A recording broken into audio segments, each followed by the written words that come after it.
Hello साथियों, नमस्कार। मैं रवि आपका स्वागत करता हूं आपके अपने YouTube channel competition with Ravi में। मैं आशा करता हूं कि आप सब स्वस्थ होंगे, मस्त होंगे और व्यस्त होंगे और अपनी पढ़ाई कंटिन्यू कर रहे होंगे। जैसा कि आप सब जानते हैं, 29 तारीख को दीपावली था और दीपावली के उपलक्ष्य में 2-3 दिन का छुट्टी था। तो छुट्टी में आप सब, यदि जिसको सुविधा हो वो तो घर गया होगा, अपना आराम से दीपावली का आनंद लिया होगा, पटाखे वगैरह फोड़े होंगे, ठीक। लेकिन अब वहाँ से अब दीपावली समाप्त होती है और सब स्टूडेंट अब फिर अपने अपने पढ़ाई के लिए वापस लौटेंगे, या फिर जो घर पे रहकर तैयारी कर रहा है वो तैयारी शुरू कर देगा, जो बाहर रह रहा है वो बाहर के लिए रवानगी हो जाएगा। तो ठीक मेरे भाई, मैं आशा करता हूँ कि आप सबकी दीपावली अच्छा बीता होगा, अच्छी बीती होगी और अब अपने पढ़ाई में फिर कंटिन्यूटी बनाए, कंसिस्टेंसी के साथ अपने पढ़ाई को फिर शुरू करें और कंटिन्यूअस पढ़ाई करें। और मैं आशा करता हूँ कि आप सब अगले दीपावली तक एक सिलेक्शन अपने लिए सुनिश्चित कर पाएंगे। आइए सेशन को स्टार्ट करते हैं। आज प्रैक्टिस सेट समास चल रहा है, तो समास का क्वेश्चन नंबर 1 देख लेते हैं। क्वेश्चन नंबर 1 क्या कहता है? समास के कितने भेद होते हैं?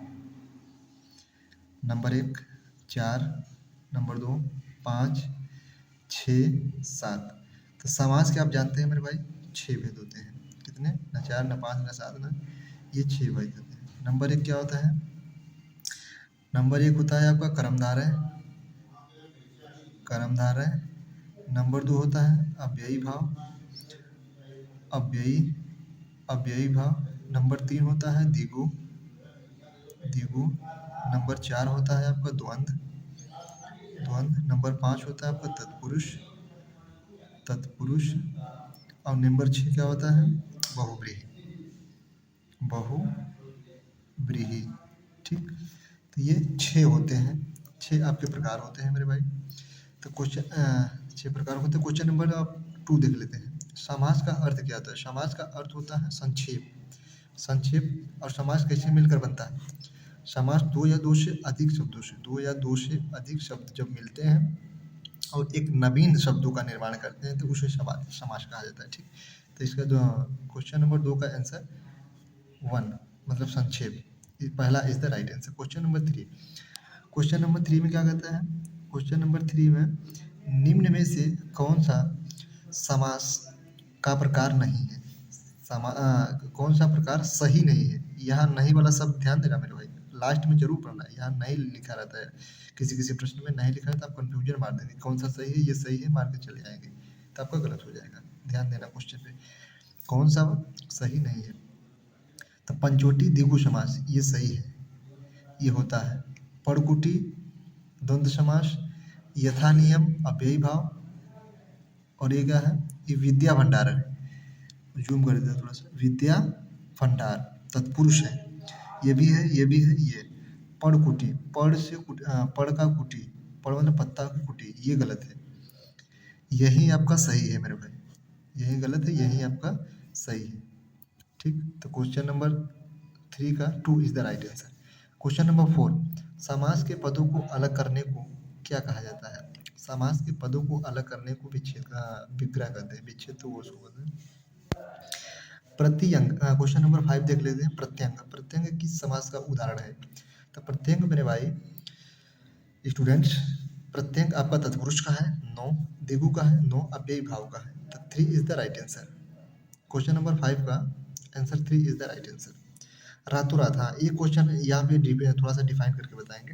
रातों रात शब्द में समास है, रातों रात शब्द में समास है, अव्ययी भाव समास है। ठीक, अब इसको थोड़ा समझाते हैं। रातों रात, इसमें क्या होता है? इसकी परिभाषा है या किसी शब्द के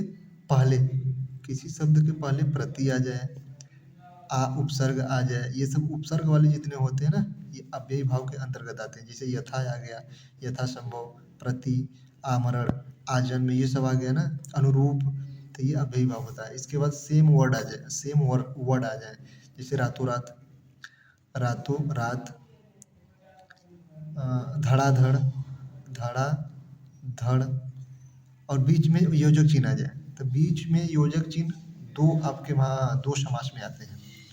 एक तो आता है अव्ययी भाव में और एक आता है द्वंद्व में। तो आपको कन्फ्यूजन नहीं होना है। अव्ययी भाव में जो समास आता है वो होता है आस आस, आस आस। अव्ययी भाव में जो योजक चिन्ह आता है, दोनों शब्द सेम होते हैं। और जो द्वंद्व में आता है वो अपोजिट होते हैं, मतलब विलोम शब्द होते हैं। जैसे उसमें रात रहेगा तो दिन हो जाएगा, रात और दिन रहेगा, ठीक। उसमें और शब्द लगते हैं, उसमें भी डैश चिन्ह लगता है, लेकिन उसमें अपोजिट या विलोम शब्द का प्रयोग होता है, ठीक मेरे भाई। मैं आशा करता हूँ यहाँ क्लियर हो गया होगा आपका द्वंद्व समास, द्वंद्व और अव्ययी भाव, ठीक। अब पथभ्रष्ट, क्वेश्चन नंबर 7 देख लेते हैं। पथभ्रष्ट में समास है। पथभ्रष्ट में कौन सा समास है? द्वंद्व, तत्पुरुष, द्वंद्व, द्विगु, अव्ययी भाव। पथभ्रष्ट मतलब पथ से भ्रष्ट, से भ्रष्ट मतलब इसमें आ जाएगा कारक चिन्ह या विभक्ति का प्रयोग जिस समास में होता है उसे तत्पुरुष कहा जाता है या तत्पुरुष होते हैं, ठीक। मृगनयन, मृगनयन मतलब इसमें विशेषण का प्रयोग। देखिए मृगनयन, मृग के समान नयन, तो मृग के समान आपका नयन तो कर्मधारय हो जाएगा।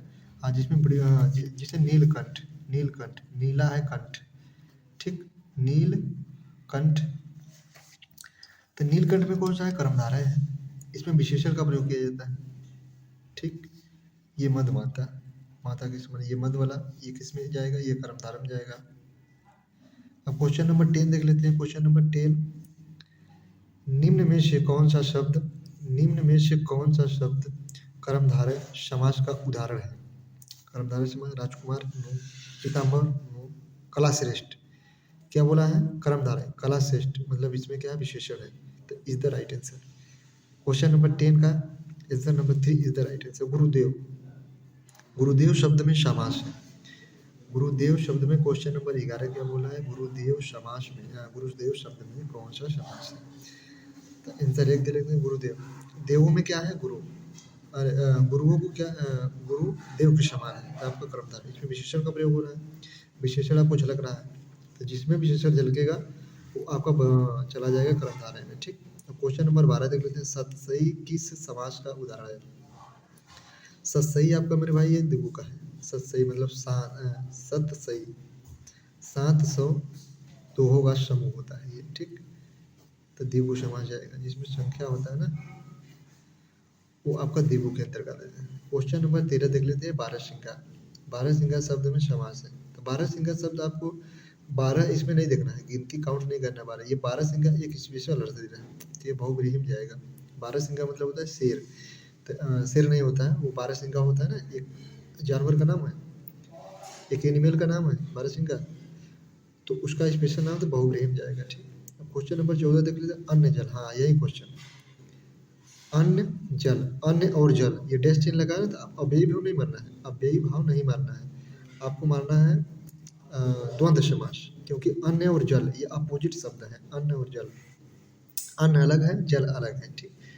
जबकि अव्ययी भाव में रातों रात, अन्नो अन्न, इस प्रकार से आता है, ठीक। इसके क्वेश्चन नंबर 5 और क्वेश्चन नंबर 15 और लास्ट क्वेश्चन देख लेते हैं। बहुव्रीहि समास का उदाहरण कौन सा है? बहुव्रीहि, पंचवटी, करोड़पति, चतुर्भुज और चरण कमल। ये तो कर्मधारय, ये तो आपको कर्मधारय हो गया। पंचवटी, पंचवटी 5 द्विगु हो गया।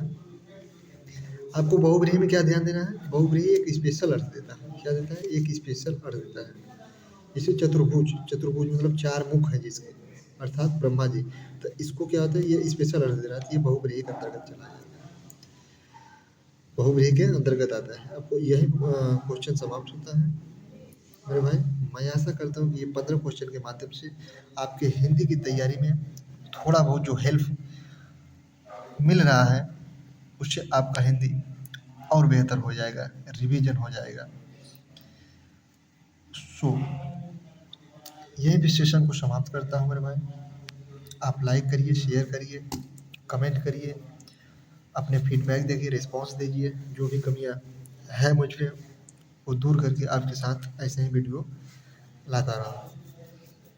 तो सेशन को समाप्त करते हैं। Thank you so much. जय हिंद, जय भारत।